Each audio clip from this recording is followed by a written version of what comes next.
Brandon sat in that courtroom thinking he was about to be vindicated as the perfect husband. Then his wife started talking, and with every word that came out of her mouth, his entire world, and his carefully crafted image, began to crumble. Hey everyone, welcome back to the channel where we dive deep into the most jaw-dropping relationship stories that'll make you question everything you thought you knew about love and marriage. Today's story comes from a divorce proceeding that went viral, and honestly, when I first read this testimony transcript, I had to put my phone down and take a walk. We're talking about Brandon, a man who genuinely believed he was husband of the year material, until his wife got under oath and painted a completely different picture. If you're ready for a story that'll make you rethink what perfect really means, let's get into it. So let me paint you a picture of Brandon. This guy was the type who would post anniversary tributes on social media talking about how blessed his wife was to have him. He'd brag to his friends about how he allowed his wife to work part-time, how he helped with the kids on weekends, and how he was basically the most considerate husband on the planet.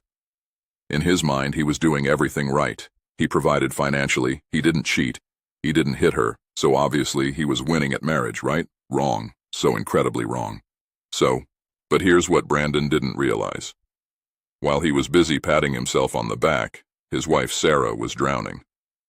And we only found this out when she finally got her day in court.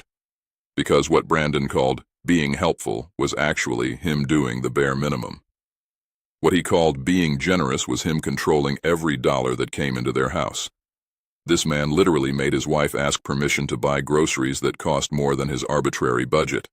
And the worst part? He genuinely thought he was being responsible.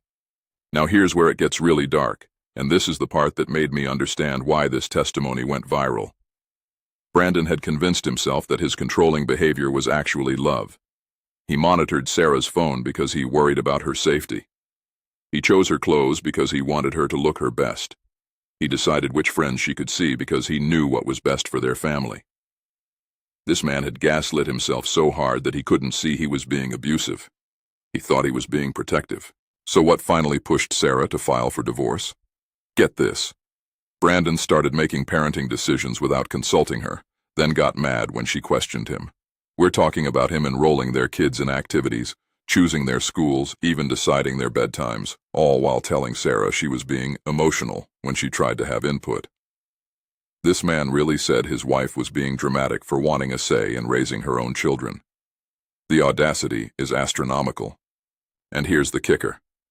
When Sarah filed for divorce, Brandon was genuinely shocked, like truly blindsided. He couldn't understand what he'd done wrong. He started calling her family, her friends, anyone who would listen, asking them to convince her she was making a mistake. In his mind, he was the victim of an ungrateful wife who didn't appreciate everything he did for her. The cognitive dissonance was absolutely unreal. Fast forward to the divorce proceedings, and Brandon walked into that courtroom like he was about to school everyone on what a model husband looks like. He had his evidence ready, bank statements showing he provided financially, photos of family vacations, even character references from his buddies. This man was so confident in his narrative that he was actually looking forward to his wife's testimony, thinking it would just confirm what a catch he was. Oh, honey, was he in for a rude awakening. When Sarah took the stand, she started quietly. Factual. Calm. She talked about the financial control, the isolation from friends, the constant criticism disguised as helpful suggestions. And y'all, Brandon's face in that courtroom. According to the court reporter who leaked this story, you could literally watch his confidence drain in real time, because for the first time he was hearing how his actions actually affected someone else, and it was nothing like the story he'd been telling himself. But Sarah wasn't done. She talked about how Brandon would test her by moving things around the house and then accusing her of being forgetful when she couldn't find them. How he'd invite his mother over without telling Sarah, then criticize her when she wasn't prepared to host. How he'd promise to watch the kids so she could see friends, then create last-minute emergencies so she'd have to cancel. Each revelation hit Brandon like a physical blow because he'd genuinely convinced himself these were normal husband behaviors. And then came the moment that broke the internet when this story got out. The lawyer asked Sarah what she wanted most from the divorce, and she said, "I want to buy groceries without having to justify every item. I want to wear what I want without being told it's inappropriate." I want to parent my children without being overruled. I want to exist without needing permission. Brandon later admitted to a friend that hearing that list made him physically ill because he finally understood what he'd been doing. The judge didn't just grant the divorce, they granted it with prejudice, citing Brandon's controlling behavior as emotional abuse. But here's what's actually kind of hopeful about this story. Brandon didn't double down or get angry. He got therapy, real therapy. Because hearing his wife's testimony forced him to confront the massive gap between his intentions and his impact. It took losing his family for him to realize that being right in his own mind meant nothing if he was wrong in reality. This story went viral because so many people saw themselves or their relationships in it. Brandon represents everyone who's ever confused control with care, or who's been so focused on their own perspective that they couldn't see the damage they were causing. And Sarah represents everyone who's been told they're being dramatic for having basic human needs.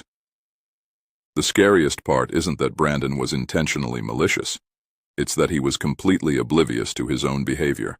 So what can we learn from Brandon's rude awakening?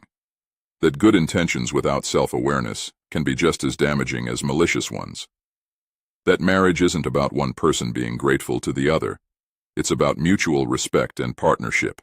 And most importantly, that sometimes the most loving thing you can do is listen when someone tells you you're hurting them, even if that's not what you intended. What do you think?